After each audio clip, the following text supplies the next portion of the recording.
After a very shaky start with the GB News, we've gone from strength to strength. This year, we've also had some personal announcements. Would you like to meet my fiancé? Bet you've been wondering who it is, right? Nobody has any idea. All right, here he is. Oh, lovely. Amazing woman. That was a very bad wig. But not just from me, though. So who does he look like, then? OK. Oh, well, he's got the ginger tinge? A fat rind face. Yeah, well, I don't know. We'll see. But we took him outside yesterday. We actually took him to church the first time yesterday. Yeah. He was in the sunlight, and I think the ginger gene has come through. I think. So, Lucky him! yes. And we've expanded out to the US and bagged a world exclusive. Fake news was a great term, except it's not strong enough. You know, I'd like it to be stronger. You know, the word fake is one thing, but this is beyond fake. This is corrupt. We are now the #1 news channel, having picked up a few awards. What a year. Labour have given us plenty to go on. My favourite moments. Who can forget the Chancellor of the Exchequer, Rachel Reeves, crying in the House of Commons? Oh, dear. She had a lot to cry about. Then we had Angela Rayner, who didn't stop calling for Tory ministers to resign not so long ago, having to go after the stamp duty scandal. And then there's this. Hello. How are you? Nice to see you. Very good to see you. Oh, I can't stop watching that. Let's see it.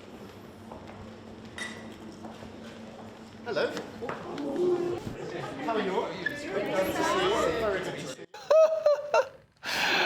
Do we get it once more? Go on.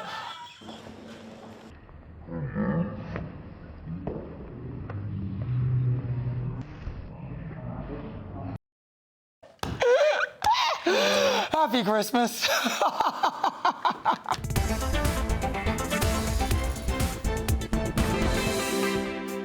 There's nothing more important than keeping your money and your identity safe online. And with so many VPN options available, choosing the right one can be pretty daunting. But this video's sponsor, ExpressVPN, is making the choice easier for GB News viewers. ExpressVPN is offering up to 75% off, plus 4 extra months free. That's top-level security from just £2.49 a month, and you're covered by their 30-day money-back guarantee. So just click the link in this video's description or scan the QR code now. Remember, when you're online, you are often sharing personal data, so hackers can steal your information, your passwords, your photos, and your bank details in just seconds. But ExpressVPN encrypts your connection, making it virtually impossible for hackers to access your personal information. So why choose ExpressVPN? Well, it couldn't be easier to use. With just one click, you are protected. And ExpressVPN uses military-grade AES 256 encryption, which is the same standard trusted by the US government to guard their classified information. With their new tiered plans, you can protect up to 14 devices at once and manage passwords securely. Live chat support is available 24/7, and it typically connects you in under a minute with a real person. Click the link in this video's description or scan the QR code to get up to 75% off ExpressVPN, plus 4 months extra for free. Start protecting yourself today with ExpressVPN.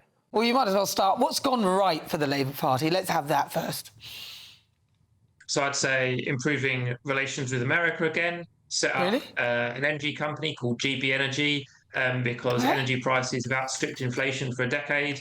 Rail nationalisation, which is popular among non-Labour voters as well as Labour voters. A few deals with the EU, planning reform. I think there's 1 million extra appointments to the NHS. They've delivered on that already and ahead of schedule. And of course, you know, we all live in the real world. Labour are struggling in the polls. You all see that, as all governments do.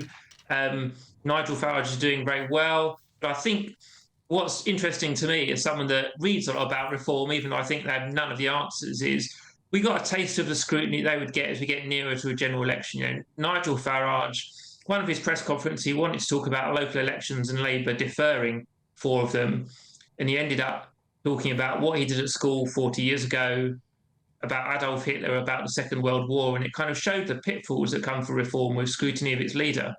So I'm in the polls, but yeah, but I'm just going to stop you on that one. Around. Because there's no real evidence, just from people who say that he may have said this, that and the other when he was younger, how old he was and what. He said we can't really be using those things because I think many years ago, many people who would probably say they're not racist said things to me that weren't particularly very nice.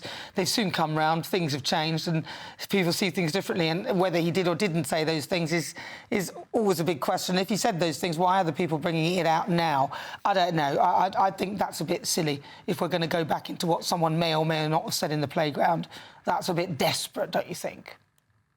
Well, look, you've obviously had first-hand experience of racism, and I haven't, so I wouldn't presume to speak for other people. But what struck me, and I think it was The Guardian that ran these stories, that there was never really an outright denial by Nigel Farage. He used phrases like non-aggressive, or other people were doing the same, or he never said anything directly discriminatory. But he didn't say, I deny it, or the 10 or 12 accusers are all wrong. It was much more nuanced than that. You've got that Labour infection when you talk about Labour. They want to talk about Nigel Farage. I asked you, what has Labour done that is good? Well, I gave you a long list. Well, yes, but then you brought in Nigel Farage and what you may or may not said in the playground some 40, 50, how many years ago. Look, we can't conduct serious government policy and judge people based on what they may or may not have said on the playground all that time ago. I have no idea what I said all those times, you know, and I don't know whether you would remember everything you said either. I just find that a bit silly. Let's not go there. Look, but you said about GB Energy. They haven't done anything, though. It's just they've named a company. I think they've got 14 people or 15 people there, something like that. And what have they done? What has GB Energy done? It takes quite a while to set up an energy infrastructure company and get the capital pledges. But if you remember what's in Labour's manifesto, it was to get bills down by the time of the next election, not by Christmas 2025. So I think that is a tall order, you know, because the election could be 3.5 years away. But the Ed Miliband pledge was to have an impact on bills by the time of the next election because, you know, they know if you're going to set up a major corporate to run a national utility, that takes time. But look, let's not get bogged down the time of GB Energy. The point is, but you said that I just wanted to find some things that they'd done right because, you know, I don't want to slate them. If they've done good things, we need to hear about them. You said about the 1 million extra appointments in the NHS. Yeah, but that's not quite right, is it? Because there's been lots of strikes as well. So they've handed out a lot of money to the doctors to stop them striking, but then didn't do a good enough deal. So then the doctors have come back for more, having already received a 29% pay rise. Even Wes Streeting is saying, hold on a minute. And that's not Wes Streeting's right. Wes Streeting's right to do that. But, you know, the stat I quoted was correct.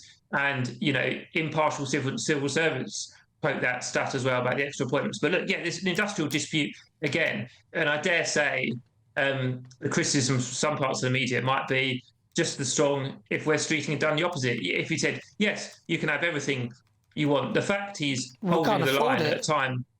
Yeah, exactly. The fact he's holding the time at a moment of massive public spending pressures is a correct thing to do. And I was talking to a doctor the other day. The latest dispute, Labour having settled the first round, the latest dispute is much more about training places. And that's a problem that's been a decade in the making. But I think we're into a winter crisis territory. You know, that underlines the benefits of Labour settling the first strike when they came to office a year and a half ago. Now we're in a dispute about training places where money is scarce, and we all know that. Well, I remember, though, about the NHS, though, where they said they had 5 million, but didn't the Conservatives have 6.5 million? I remember that in Prime Minister's question. So I'm not sure whether they've actually had such a big seat. I mean, that was one of the argument points that Kemi Badenoch put to Keir Starmer when she was on fire that day. She was very good that day, I must say. Look, all right. And what about all the bad stuff? Because a lot of people aren't very happy with the Labour Party right now. I think the resignations generate enormous controversy. They afflict every government. We saw people resign from the coalition, David Laws within weeks of the coalition being formed, and a few other Tory scandals, and so on and so on. I think they just undermine faith in politics, full stop. I think they hit whoever is the governing party just like by-elections hit whoever is a governing party. And, you know, I mean, I used the word tired earlier. After Brexit, after COVID, with the rise of social media, I think people do feel tired. We all feel a bit poorer than 10 or 20 years ago in real terms, and faith in politics has reduced. So, yes, there have been problems. But look, to tackle the number one question on the lips of every Westminster lobby journalist, you know, will Keir Starmer be around in a year's time? I'm certainly will, because as leader, you know, yeah, as leader of Labour Party and Prime Minister, because I think, one, he's got a mandate. Yes, we're in very difficult times, but one, he's got a mandate. Two, some of those slightly brown bread, rather unexciting things that I quoted earlier will take a while to feed through the NHS appointments, planning reform, the trade deals, so on and so on. Hopefully we'll see the impact of those in the next year or two. And then thirdly, and I kind of can't really say this without grinning, but I like Keir Starmer, but the Labour Party's been pretty gentle every time there's a threat and challenge against any one of its leaders. There was this type of gossip about Tony Blair for a decade, and there was no challenge other than John McDonnell, really, who was on the far left. But this is different. This is different, Peter. He's been voted the most unpopular leader ever. And also, although with your ABC, there is a D, there is nobody else, is there? There's no one better to take his place. I think that's one of the problems. Listen, it's really good to talk to you. Thank you so much, Peter Edwards. Always a pleasure. Have a wonderful Christmas. That is the brilliant Peter Edwards. He's a former editor of the Labour List.